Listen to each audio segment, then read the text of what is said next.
চীন সফরের প্রথম দিনের সব আনুষ্ঠানিকতার পর বেইজিংয়ের গ্রেট হলে এক জমকালো রাষ্ট্রীয় নৈশভোজে অংশ নেন মার্কিন প্রেসিডেন্ট ডোনাল্ড ট্রাম্প।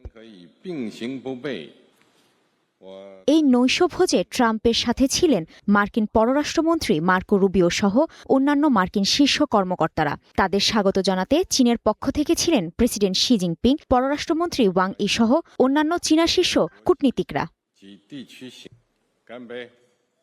মার্কিন নেতাদের আপ্যায়নে বেইজিংয়ের ঐতিহ্যবাহী নানা খাবারের পসরা সাজানো হয়। স্বাগত বক্তব্য রাখেন দুই রাষ্ট্রীয় প্রধান।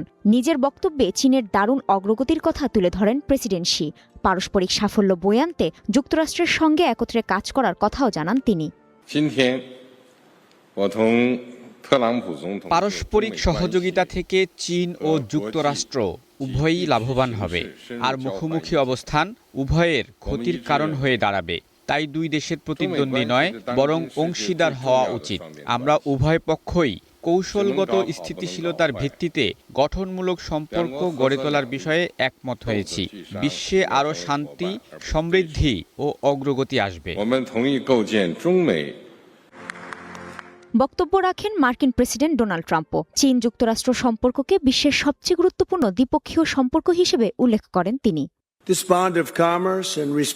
আমেরিকান ও চীনা জনগণের মধ্যে রয়েছে পারস্পরিক শ্রদ্ধা, প্রশংসা ও দীর্ঘদিনের বন্ধুত্বপূর্ণ সম্পর্ক।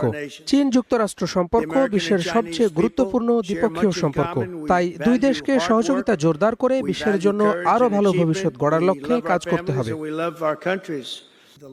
নৈশভোজের আগে বেইজিংয়ের গ্রেট হল অব দ্য পিপলে বৈঠক করেন মার্কিন ও চীনা প্রেসিডেন্ট। বৈঠকে হরমুজ প্রণালী নিয়ে আলোচনা হয়েছে বলে জানিয়েছে হোয়াইট হাউস। ওয়াশিংটন বলছে দুই পক্ষই জ্বালানির অবাধ প্রবাহ নিশ্চিত করতে এই জলপথ খোলা রাখার বিষয়ে সম্মত হয়েছে।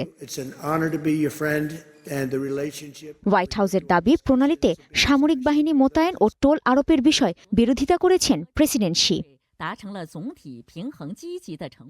প্রেসিডেন্ট শি এর সঙ্গে প্রথম দফার বৈঠকটি চমৎকার হয়েছে বলে জানান মার্কিন প্রেসিডেন্ট। বৈঠক শেষে নিজ সামাজিক যোগাযোগ মাধ্যম ট্রুথ সোশ্যালের এক পোস্টে তিনি বলেন, চীন যুক্তরাষ্ট্র সম্পর্ক আগের চেয়েও আরও বেশি শক্তিশালী হবে।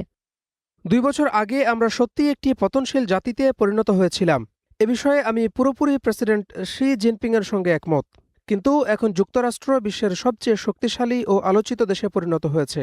আমরা আশা করি চীনের সঙ্গে আমাদের সম্পর্ক আগের যে কোনো সময়ের চেয়ে আরও শক্তিশালী ও ভালো হবে। চীনে ট্রাম্পের এই 2 দিনের সফর 2017 সালের পর কোনো মার্কিন প্রেসিডেন্টের প্রথম চীন সফর। কাজী শাহরিন, স্টার নিউজ।